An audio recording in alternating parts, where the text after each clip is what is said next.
Welcome back to another edition of Irish Illustrated Spotlight. I am Tim O'Malley, joined again this week by Tim Priester. And Tim, we decided to have a personnel-focused spotlight today because our annual summer countdown, that I will remind for the first time out of many on this discussion, that we vote by May 1st. We have hit the top 40. Well, we're about to hit the top 40 tomorrow, and that's an exciting time for the countdown because those are the players that are going to play key roles. Last year, when we did our postseason countdown, Tim and I, we came out to about 50 players that played key roles. It's interesting because we've done the postseason for about 6 or 7 years, and Tim, once, I don't know if you remember this, we only had 35 that played key roles. So 50 played a key role last year. We're into the top 40. And I will say, to tease it a little bit, it's about to get interesting because, including yours today and mine tomorrow, I think 8 of the next 10, which we aren't going to freely discuss here, are really interesting subjects. I will reveal that Jabron Payne is one of them and not the interesting subject anymore because he is out for most of the season with an ACL injury. And that leads me back to when we vote, it's a week after the Blue Gold game every year. And there's 4 of us, myself, Priester, Kevin Sinclair, and John Bryce this season. And Drew Mentok. And Drew Mentok. So there's 5 of us. It's interesting to collect them. I collect them all, so I see them come in, and I see some of the variations in numbers. And so, Tim and I, it's really important that we included 3 more people. It's great to have Drew and JB on staff. Last year we had Tom and Drew Mentok helping do the countdown because you and I are in too much lockstep with the countdown. For instance, Devin Ford, who finished in the 50s, you and I both ranked him at number 43. And that's just really weird to sit down there and write a guy's name down at the exact same number. We have a lot of those numbers that are the exact same, or within 1 or 2. There was great variation this year instead. And yesterday's Bryce Young kind of drove home why I wanted to do this countdown or the spotlight subject today. He came in at number 42. And last year, that would be a player along the lines of Cooper Flanagan or something in the postseason countdown who was a bit player but did help out every week. I think an interesting commentary by Pin and Pull, one of our subscribers on Bryce Young, is, where do you think would be a good place for him to finish postseason? Because I do think higher than 42 would be good, but you're not looking. I mean, the reason he's 42 is we believe in RJ Oben and Josh Burnham at the strong side end position. Yeah, I think where he finishes has a lot to do with how those 2 players play. So as long as one or both of those players play well, it may not matter exactly where Bryce Young is. But yeah, it's, we're very happy to get past the 60s and into the 50s. That's for sure, because it's just very difficult. Usually when you start the countdown, and it varies each year depending upon, long snappers and some of the specialists and stuff like that. It's 89 this year. And as you said, Tim, we're entering into the 40s here coming up. But, and you try to explain to people it's an average. Like we had Emil Wagner came out to a 43. I had him at 29 because I suspect that he's going to win the starting job. But, things happen, as you say, after we vote on May 1st. We had a sit down with Marcus Freeman, and he talked about how competitive that right tackle spot was going to be. I don't think he spoke in that manner of competition prior to whenever we had that sit down with him at the end of May. So that, that in itself would have bumped Wagner up. I just suspected, especially with the way the Blue Gold game went, where Wagner was the more efficient pass blocker. And I've speculated about, okay, they didn't want Baker to leave, so they're going to give him first team reps in the spring. And I think that's totally fair speculation. Well, I think it's fair. Some people think that's kind of dirty pool by Notre Dame, and I'm not accusing Notre Dame of anything, but I'm just saying, look, a player can pick up stakes and leave anytime he wants. Right. Well, Notre Dame has to do what it has to do in order to, preserve its roster. Now, again, I'm not saying that that's fact, but I think Emil Wagner's on the rise. Suffice it to say that. I looked at a guy like Adon Schuler, and he was ranked 45th, and I know some people said that's too low, and it probably is because he's the 3rd safety, and he had a good spring. Rod Hurd the second's coming in. We haven't seen him yet. Maybe Schuler beats him out. I don't know. I doubt that because of Hurd's experience. But it's fun. We've been doing this now for a long time, Tim, and we encourage non-subscribers to subscribe so that you can see these on a daily basis. it's fun. It gets more fun now as we get into the 40s.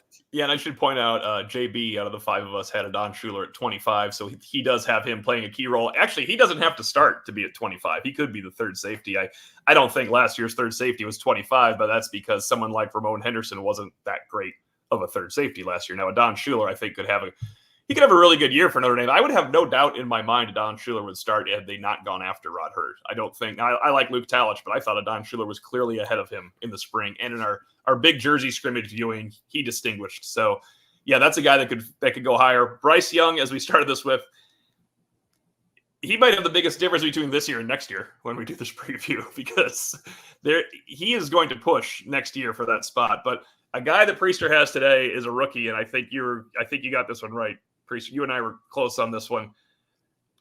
You have a good rookie coming up today. The other three, Bentock, Sinclair, and Bryce, have him way higher than you and I did. I just think there's a numbers game at play here, but this is a guy that will one day be way up in this countdown. Are we revealing that name? Yeah, he's today's. You can do that. All right. Actually, Mentock's doing that one. But Micah Gilbert, the freshman receiver, and this is what makes it difficult to project these guys, because we know he's good. We know he's going to be good. We know that Notre Dame likes him a lot now.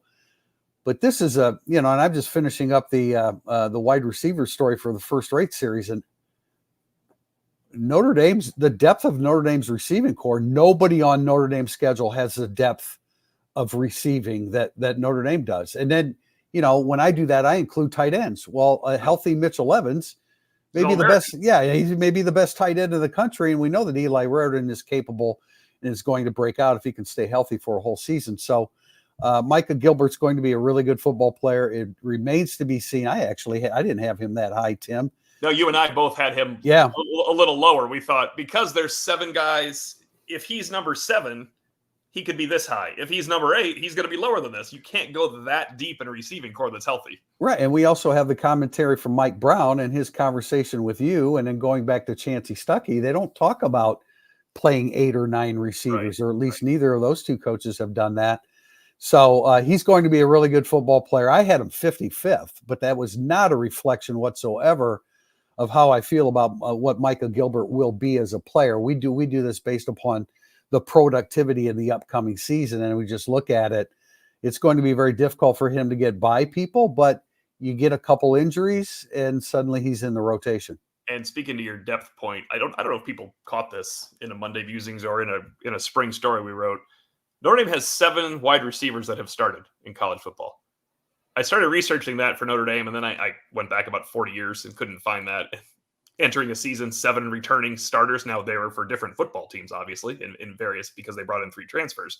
But I asked somebody at Notre Dame, he's like, there is no chance that's ever happened. And think about that. 7 guys that have started a football game. Micah Gilbert's obviously not one of them.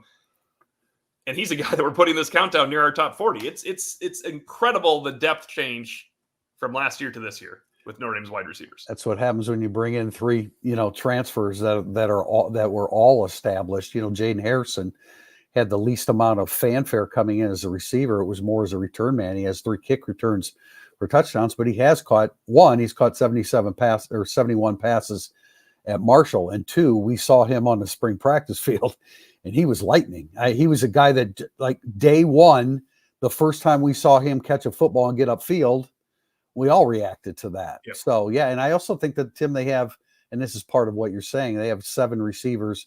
It's the same 7 that you're talking about that have 19 or more receptions. You can't find a receiving core, even in today's transfer portal era.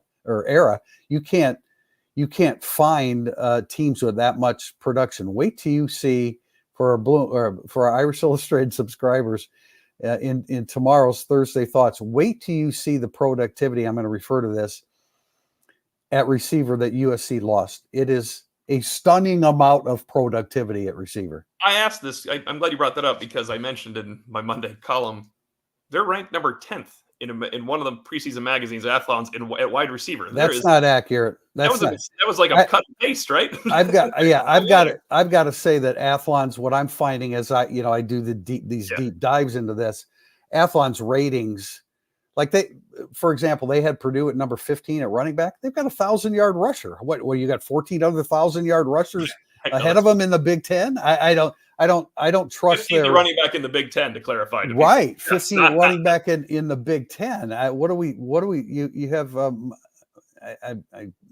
Maccabee or Maccabee, I'm not sure how you pronounce his name, but he's 1,000-yard rusher.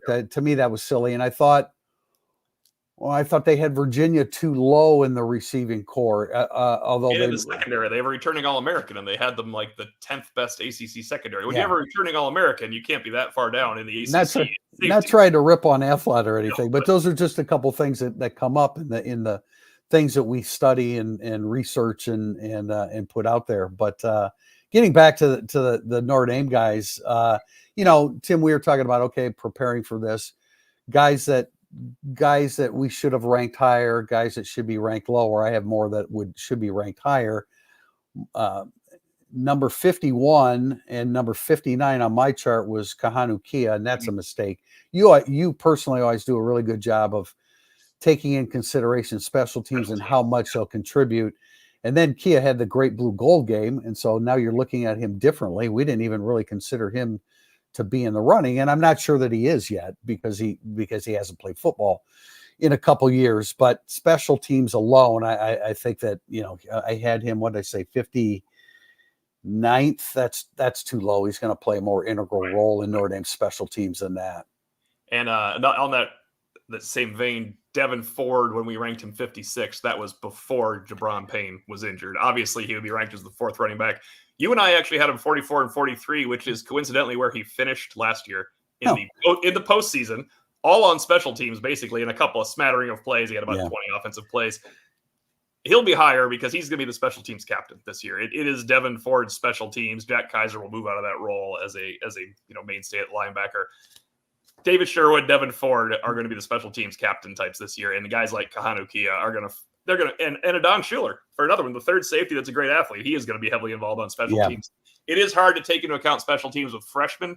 Like you're looking at it, and where would Tay Johnson go? Well, he could not play at all on special teams, or maybe he ends up in kickoff coverage. You don't know because we have that coming up this summer, and we're going to get a chance to talk to the non-early enrollees, the less famous freshmen, right?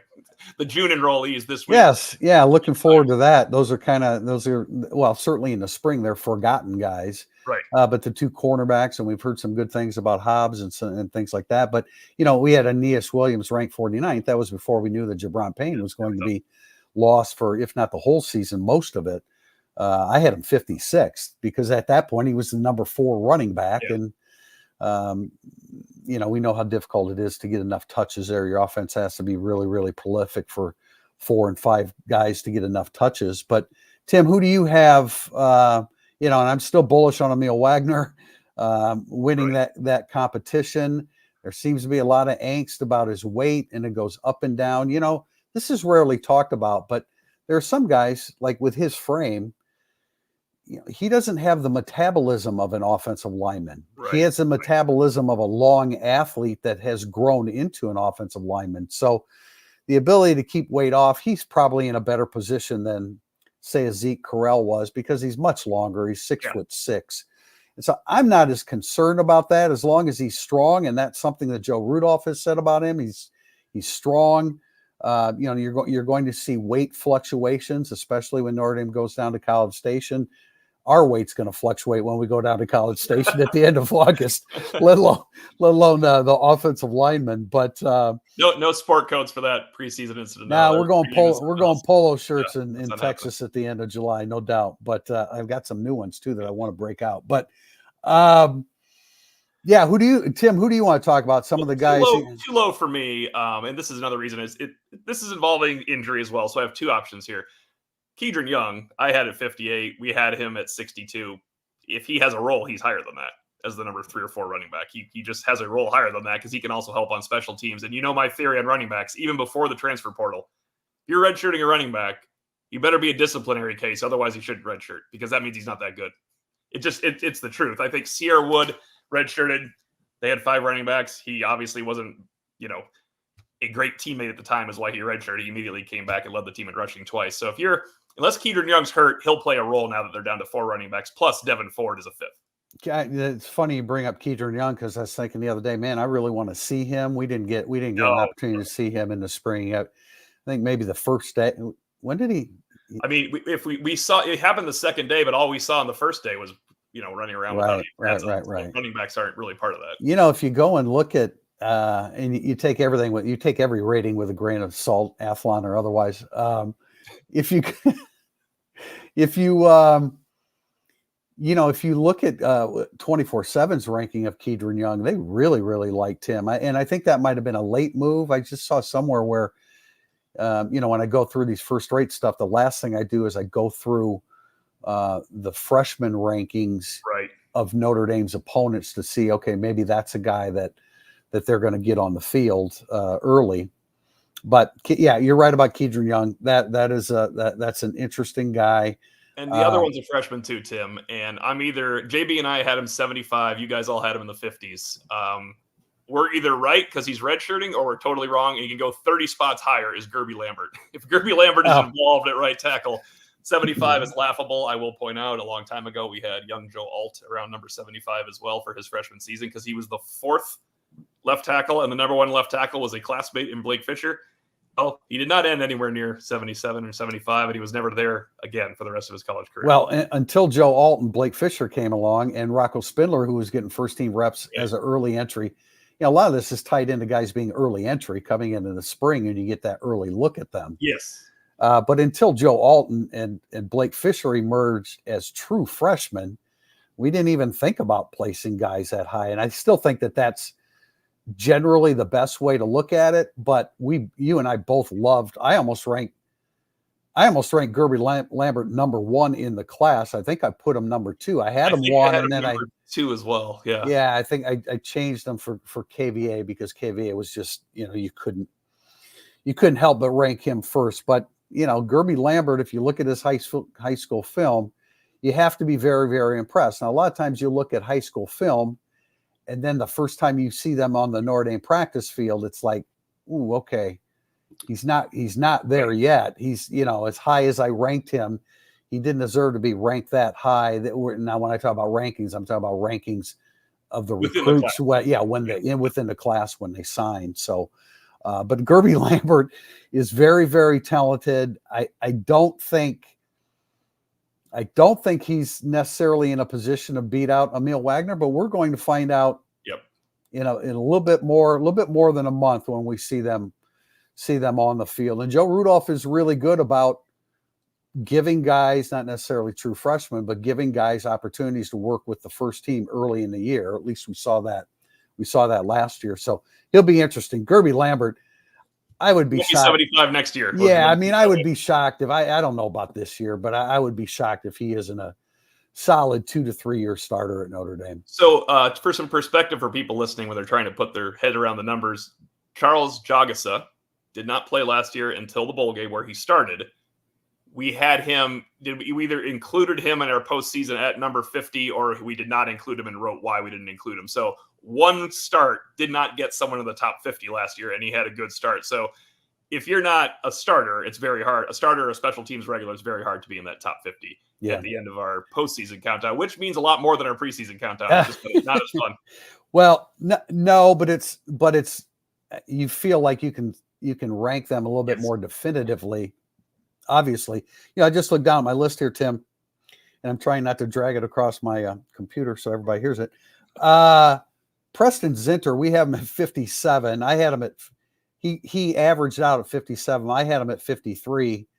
That's a full-time special team starter, right? Yep. I have him at 50. He is a full-time special. That's a great point. That's another one. A guy like Ben Minnick could be. You and I both somehow ranked Ben Minnick at 54 exactly without talking to each other, which is kind of strange. And JB had him at 56, was close. He fell a little bit because of Kevin and Drew.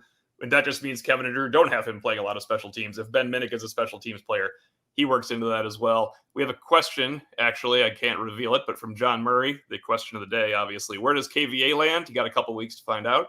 But KVA was was a very well-respected freshman in our countdown. One outlier, actually. One outlier would have him coming today, and it's not happening. Everybody else, you're going to have to wait a couple weeks for KVA, because that, in good health, he's part of the rotation. And he can be, and special teams. KVA special teams, too. No doubt about it. And I just wouldn't. I wouldn't rule out him eventually starting. We don't, everybody likes Drake Bowen, everybody likes Jaden Ausberry, but we haven't seen him in game competition. The guy that I really, Drake Bowen, I don't know. I loved him coming out of high school. I think he's going to be a really good football player. I don't know that he necessarily jumped out at me when watching spring practice, but I might have been looking at a different player when he jumped out, So you just don't know. But KVA is, I agree with you, Tim. If he's healthy, he's going to be in some type of rotation, and definitely on special teams. Bowen has not appeared yet. A couple weeks away also, but we have a variation on Bowen on our list here, and this is obviously some of the things KVA will start versus Bowen starting. Oh, yeah. At one point in here, you and I are pretty close, but at one point in here, two people have a 19 and a 51, which means starter and not starter. I mean, there's really no other way of looking at that one.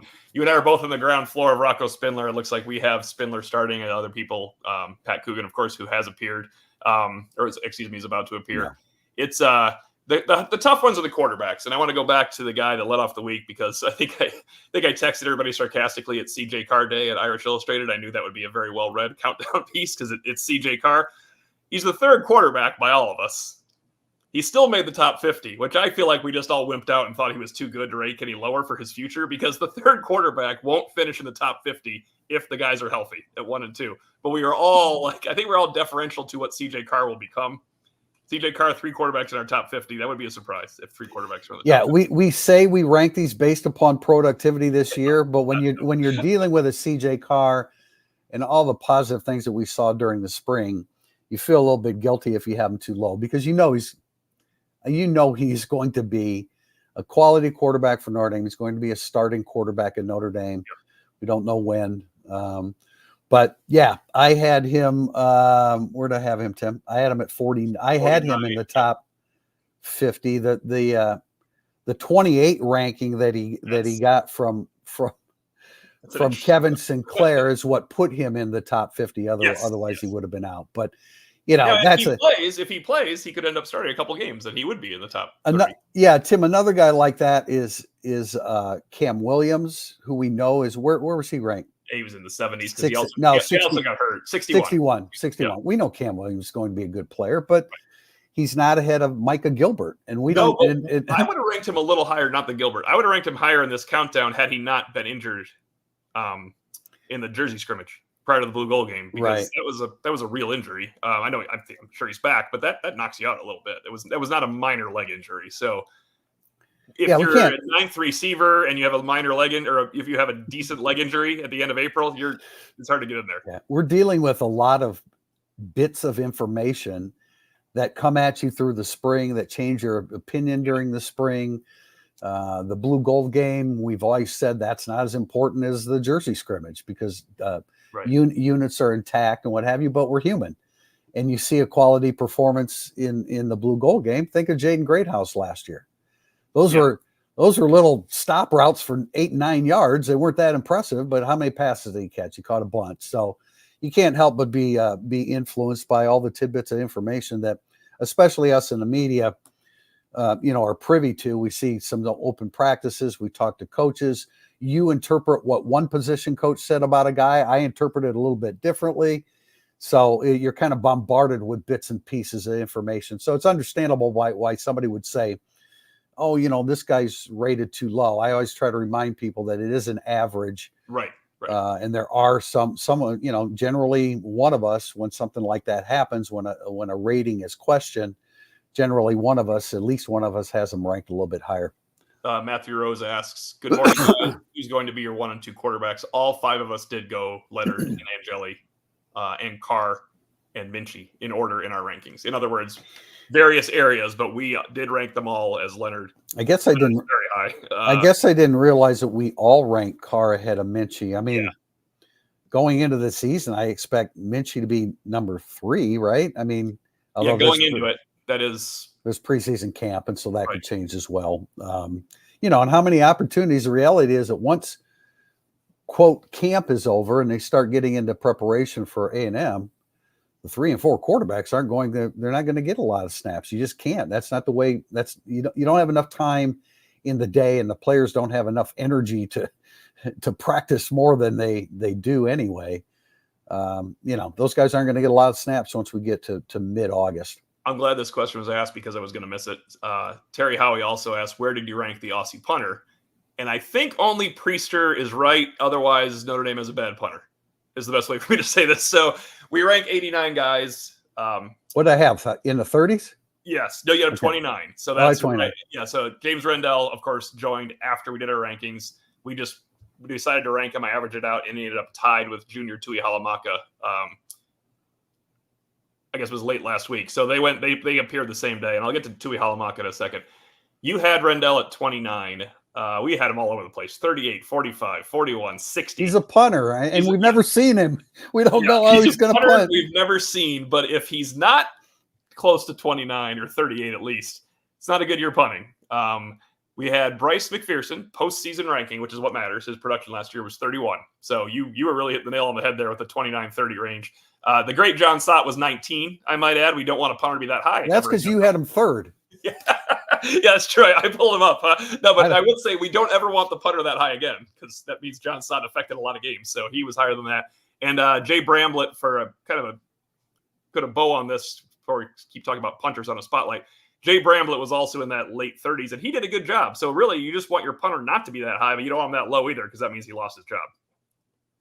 Of course, you were going to talk about Tui Halamaka. Yeah, so Tui Halamaka, it's a common message board and writer phenomenon where Tui Halamaka is ranked lower today than he was last year's preseason. He's right about where he was postseason. And everybody immediately not everybody, the vocal majority turned to, he got screwed by the staff because he needed a defensive end. He's better off at middle linebacker. It's the only time in the world in the recruiting and subscription-based world where isn't the number one goal of coaches and fans that your recruiting class the following year is better than your previous one in perpetuity forever all the way through? 20 is better than 19, 19 is better than 18, 18 is better than 17, all the way through. They just recruited better players at his position. They tried to find him a role. He might have a role. We have him, you had him a little lower than everybody else at 51, item 42. There's some 39s in there, another 50. If he's the 2B defensive end behind Boubacar Traore, he'll be right about here, 46. If he's 3, he'll fall out of it. If he's 2, he might be a little ahead of this. But the thought that he would play linebacker last year instead of defensive end, do you think J.D. Bertrand and Maris Leofau and Jack Kaiser were coming off the field for Tui Halamaka? That just was not going to be a thing. The coaches are trying to find a role for him. And he's one of those guys that was so good at special teams early, he lost his potential redshirt season. So all of a sudden, you're scrambling to find a role for him because, we don't have time. We need to involve him for 4 years in some way because they want him on the field. He's just not a starter. Yeah. By the way, the reason the scroll there showed that Rendell and Tui Halamaka were both 46 was because we didn't know about Rendell until after we made the pick. So you have to create a tie in order for us to continue the countdown. But just clarification there. But I just don't. Tui Halamaka just didn't flash enough. For me to rank him any higher than I did, I had him 51st. He just didn't flash enough. He had tons of opportunities. I didn't see him flash in the spring. Again, the clarifier. We're at practice. We're trying to watch 100 guys. Yeah, maybe 85. And maybe he did something great when I turned away and looked at, Chance Tucker. Right.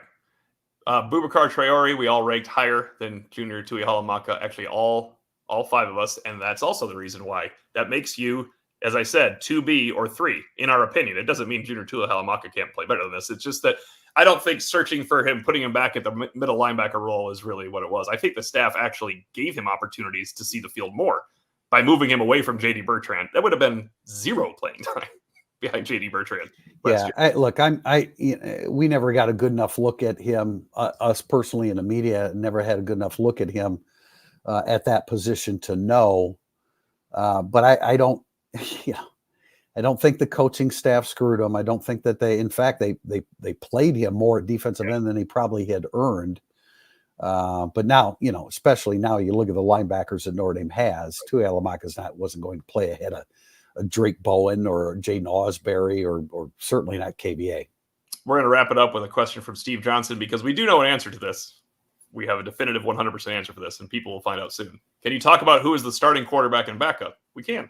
Riley Leonard is the starter. He'll be named relatively soon, or relatively soon to start camp, if not sooner. And Steve Angeli is the backup.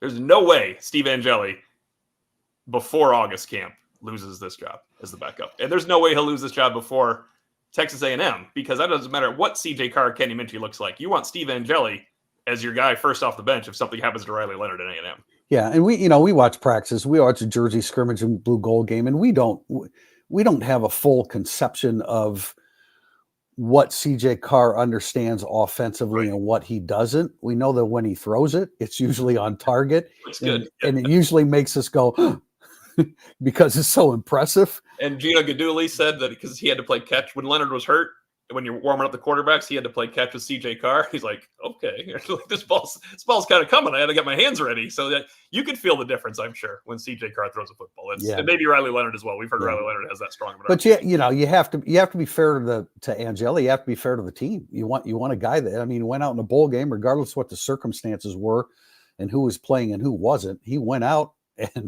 and played tremendously well, and probably could have been the MVP of the game. So that was I jumped on the Jordan Faison train. I should have said Steve Angeli was the MVP of that game because he had the harder job than Jordan Faison. He did. They were both MVPs that day. They both did a good job. But yeah, you're right. I mean, that's the pecking order. And when we see something different in August, we'll be sharing that with the Irish Illustrated subscribers. Top 40 coming up in the next 40 days, heading into training camp. We almost timed it perfectly. I think we're going to finish this countdown about 1 or 2 days before training camp starts. For Tim Priester, I'm Tim O'Malley. Thanks for joining us again at Irish Illustrated Spotlight.